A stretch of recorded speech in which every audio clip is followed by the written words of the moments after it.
Jonesy and Amanda. Jam Nation. Well, it seems yacht rock, my favourite genre, has had a massive renaissance of late. And we thought it was fitting to have the forefather of this on for a chat.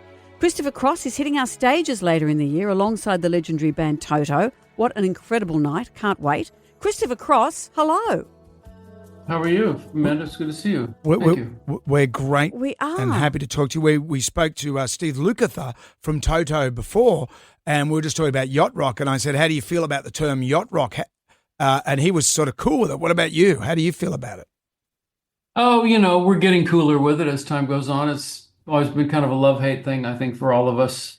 But as I said, we're warming up to it. Actually, the documentary that just came out, it was a documentary HBO Max. My daughter produced it, so I have to love it a little bit. I thought that documentary was extraordinary. And the band in it, Yachtly Crew, who play back-to-back yacht rock, are coming to visit Australia, and we spoke to them too. They are filling the floor every night. What is it about this genre of music that's having this resurgence, you think? Well, I think it's probably based on the songwriting, There was an era where there was really quality songwriting, quality production, great studio musicians, and so it's a kind of bygone art to a certain degree, so I guess people are embracing it, I read somewhere that you said you'd financed your original songs by selling weed, and you're probably not the only one. Obviously, musicianship was more successful than that, or we wouldn't have you with us. Right, well, I'm the only one who's admitting it.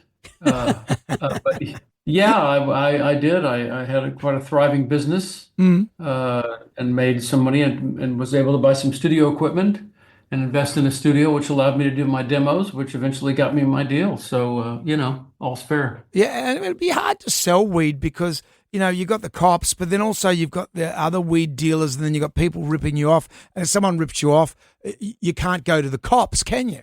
No, as a matter of fact, I recall I had a stereo in my old days stereo in my glove compartment, and I stashed a little bit of weed back there, and it got stolen. And I went down to the police department. They recovered my stereo, and then they proceeded to inform me that they found a little something behind the stereo, and how dare I have the huevos to ask them to retrieve my stereo when there was weed behind it.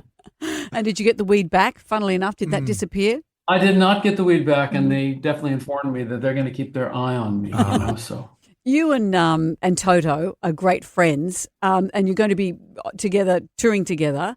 Will there be shenanigans backstage? Are you all still partiers?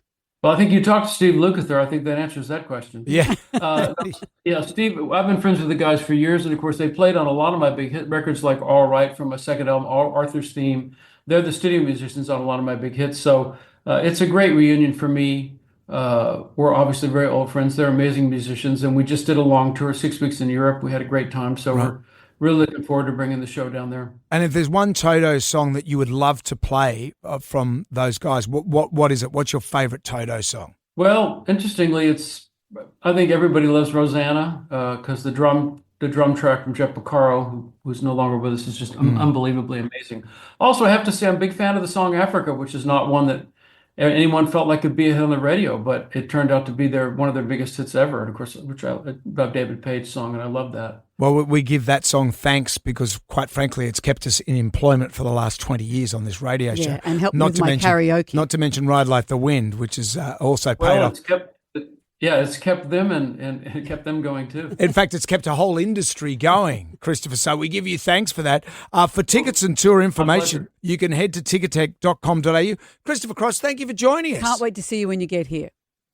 Guys, lovely to see you. I hope I get good to meet you in person when I'm there. We'd love that. Super. Okay. Thanks, mate.